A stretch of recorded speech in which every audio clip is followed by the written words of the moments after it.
só, nem bem começou a semana. E hoje já temos uma notícia daquelas pro nosso bolso, a parte mais sensível do corpo humano. Isso porque o preço máximo para os remédios está mais alto nessa segunda-feira. E o reajuste é de mais de 5%. Pode parecer pouco no papel, mas na prática é um estrago no nosso já dolorido bolso, não é isso, Mano Ferreira? Exatamente, Marinho. Essa foi a decisão da Câmara Reguladora de Remédios que temos no Brasil. É uma agência que faz a administração de preços regulados. E aí é importante esclarecer que essa regulação funciona estabelecendo o teto do preço que os produtos podem ter na ponta para o consumidor. Mas as farmácias possuem autonomia para gerenciar o preço até o limite desse teto. Isso faz com que, muitas vezes, o preço do remédio varie entre uma farmácia e outra e também faz com que alguns remédios tenham uma inflação muito maior do que esse patamar. Há casos até de remédios que tiveram um aumento de 300% no preço final para o consumidor, o que é um sinal de preocupação, porque a gente sabe que na hora de precisar de um remédio não tem muito como fazer a chamada substituição por um produto menor, né? Não tem como trocar o tipo da carne por ovo ou algo do tipo quando se trata de um remédio. Né? Exatamente. Não tem como substituir, mas é importante também que o Código de Defesa do Consumidor, caso as pessoas encontrem os medicamentos muito acima desse teto de 5%, podem procurar também Procon e outras entidades de defesa, né? Mas fato é que realmente é um dolorido golpe no bolso do consumidor. E vamos ser sinceros, né? A verdade é uma só. Contra fatos não há argumentos. Se o governo não colocar ordem na casa, ordem nesta bagaça, aqui para ser mais popular ainda, é claro que a gente seguirá vendo a inflação atingindo a todos os setores, ela desconhece os setores, o famoso dragão da inflação, quando começa a cuspir fogo, meu irmão, não tem critério, não tem discernimento. Primeiro foi, claro, nos combustíveis, também nos alimentos, agora nos medicamentos, Pepe. Talvez a gente divirja aqui do receituário, mas claro que a desvalorização da nossa moeda passa fundamentalmente por esse perdularismo, essa gastação, como se não houvesse amanhã. Você já vai dizer que não é bem por aí, mas o fato é, a gente precisa resolver isso porque é o povo mais sofrido, sofrendo cada vez mais. E aí? Ô Marinho, eu não concordo que o problema do Brasil em relação à alta do preço de remédios e alimentos tenha a ver necessariamente com a questão dos gastos públicos, né? Como não? Pelo contrário, né? Pelo contrário. Cara, não deixa eu falar. Fala no contrário, vai que é sua. Eu tô deixando. O grande problema, esse que é para mim o grande ponto principal, né? Você vê que a gente falta criatividade, né, para identificar o problema. Você, quando pega, por exemplo, qualquer pessoa comum, né, economistas atrasados, sociólogos atrasados, analistas políticos atrasados, a solução é sempre a mesma. E o diagnóstico é sempre a mesma também. O problema é o gasto que está elevado, então a solução seria cortar os gastos que necessariamente e obrigatoriamente a inflação iria diminuir. Isso é conversa fiada. O grande problema é que o Brasil investe pouco no complexo industrial da saúde. Quando você pega, por exemplo, o complexo industrial da saúde, 42% dos insumos ligados à fabricação dos remédios vem de fora.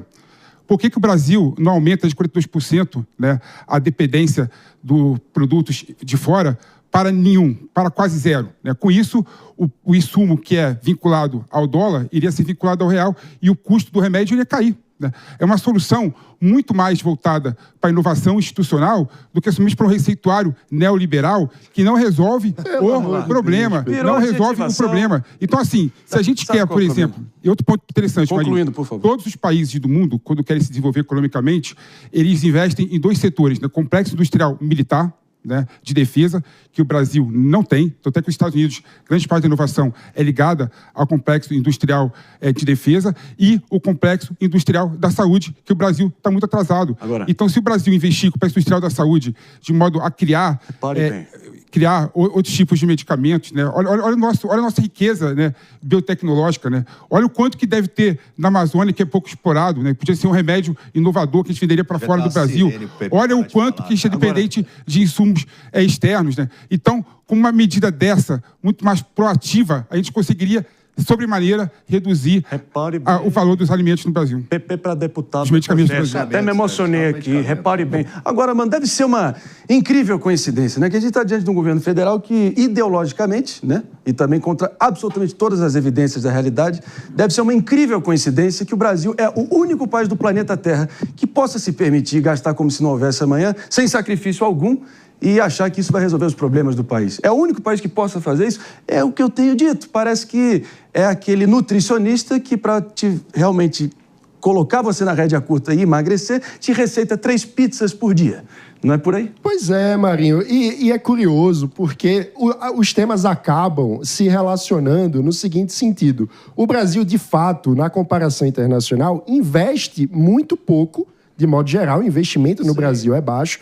E também investe muito pouco em ciência e tecnologia, que seriam aspectos de investimento muito importantes para que a nossa produção científica, inclusive farmacológica, possa evoluir. Mas por que nós investimos pouco? Porque nós gastamos muito mal. A dinâmica de gasto público no Brasil, ela é muito ineficiente. E quem que alimenta isso? O pessoal que pensa que nem o PP, que acha que não há limite para gasto. Isso faz com que, por exemplo, 95% do orçamento público brasileiro hoje, a nível federal, esteja engessado nos chamados gastos obrigatórios, que são com previdência e folha de pagamento, basicamente. Isso faz com que não haja dinheiro para fazer investimento necessário em ciência e tecnologia. Para isso, a gente não tem que gastar mais ainda. A gente tem que reformar essas instituições que fazem com que a gente gaste muito, que façam com que 60% do orçamento brasileiro hoje, segundo dados do Instituto Fiscal Independente, aumentem junto do salário mínimo, porque nós temos indexações na Previdência e na folha de pagamento que fazem com que a cada real que a gente faz um reajuste no salário mínimo, a gente gera bilhões de reais a mais em gastos de outras áreas. Esse modelo de Estado, que é o que o PP defende sem reformas, é o que nos leva a não ter dinheiro para mais nada. A solução é deixar a pessoa morrer de fome. É a solução do Mano. Deixa eu só trazer uma solução do Mano é... Desvincular a previdência do salário mínimo. A solução do liberal é deixar a pessoa morrer de fome. Não, tudo bem. É aí que você perde qualquer... Tudo bem que daqui a 10 anos... Tudo bem que daqui a 10 anos o valor vai estar defasado, né? Tudo bem morrer de fome. Não tem como. Tudo bem receber menos do salário mínimo para um aposentado. Tudo bem. Tudo bem. A CEMED, que é a Câmara Reguladora para esse aumento dos medicamentos, entre os critérios que ela utiliza, tem a questão cambial. Eu concordo com você que precisa de investimento em pesquisa e a gente melhorar os nossos departamentos, porque falta investimento, inclusive, nessa gestão. Mas a questão é, se não há investimento na pesquisa, há o critério da questão cambial. Por isso, esbarra numa questão de que o governo precisa parar de gastar. Está falando que falta investimento, o governo tem que parar de gastar. Tem que escolher quem que você vai seguir. Gastar mal. Falta investimento ou tem que parar de gastar? PP. Então pode gastar bem. Então pode gastar bem. Senhores, primeiro que eu quero gasto não é investimento, investimento não é gasto. Henrique Kriegner, eu volto com o PP. Tem que separar uma coisa com a outra. Acho que a gente tem que seguir a filosofia de toda dona de casa e já dizia aquele ditado antigo, gasto é igual unha, você tem que cortar sempre. Não dá para ficar deixando crescer, você tem que sempre gerir. Gasto não é igual investimento. Você pode gastar de um jeito, mas você também pode fazer investimento. Fica pintando essa figura do liberar o malvadão, isso aí é muito anos 90, PP. Isso aí, você fala do analista desatualizado, mas isso é a coisa mais atualizada que tem. De dizer que o liberal quer que o pobre morra, que não tenha seguridade social, que não tenha nada disso. Não é nada disso. O que está acontecendo aqui no país não faz sentido a gastança que acontece. É judiciário, é legislativo e é executivo. A maneira como o dinheiro é aplicado é de uma maneira luxuosa, como se fosse uma grande corte de Versalhes aí, que ainda funciona no Brasil de hoje. É esse tipo de gasto que a gente está falando. Nós não estamos falando do gasto essencial para garantir os direitos inalienáveis de cada ser humano, não. Nós estamos falando aqui do gasto que vem a alimentar uma máquina para que a máquina funcione e a máquina domine. E aí você enfraqueça também o mercado, que é quem gera recurso, quem gera dinheiro. Quem gera dinheiro não é o deputado, não é o vereador, não é o ministro. Quem vai gerar dinheiro de verdade é o trabalhador, é o empresário. São esses esses caras. E esses caras estão gerando dinheiro e ainda pagando parte do seu dinheiro com impostos abusivos e esse aumento dos remédios. A gente pode falar, não, mas é no máximo 5%. Mas é o remédio que aumentou, é o café, é o ovo, todas as outras coisas, o combustível agora que está aumentando também, todas as questões agora que a gente está vendo reajuste em cima de reajuste e ninguém aguenta mais. O cidadão brasileiro está pedindo socorro, está dando um grito aí, porque não consegue mais. Meus amigos. Pepe, eu já vou deixar você aqui concluir, mas me corrijam aonde eu possa estar errado com essa afirmação. Porque o excesso de gastos, essa gastança desenfreada do governo federal, que economistas de A a Z, de todas as colorações político-ideológicas, escolas econômicas, estão apontando como o fato gerador para que a gente esteja assistindo o derretimento da nossa moeda e também a desvalorização do real, que sai cada vez mais arrebentado e, claro, criando uma pressão na alta dos preços, que é geral, ampla, geral e restrita, para pegar aqui uma expressão que a gente usou há pouco tempo. O que está errado nisso? O que está errado nisso? Não faz sentido, porque, para mim, qualquer outra conclusão seria de um negacionismo econômico, assim, indesculpável nessa altura, porque é o povo mais sofrido que realmente está tendo que lidar com esse impacto. E aí? Estou te dando aqui oportunidade linda antes da gente partir para o break. Claro. Marinho, primeiro ponto que eu acho importante destacar. Eu não falei que liberal é malvadão. Não? Acabou de dizer que a pessoa ele disse que o Mano queria que a pessoa morresse. Assume os seus B.O.s. O que eu falei foi o seguinte, a palavra que o Mano utilizou aqui para justificar uma alternativa foi exatamente desvincular o salário mínimo da Previdência. Sim. E aí a consequência disso é o quê? A consequência disso é o quê? A pessoa, no longo prazo, vai perder poder de compra.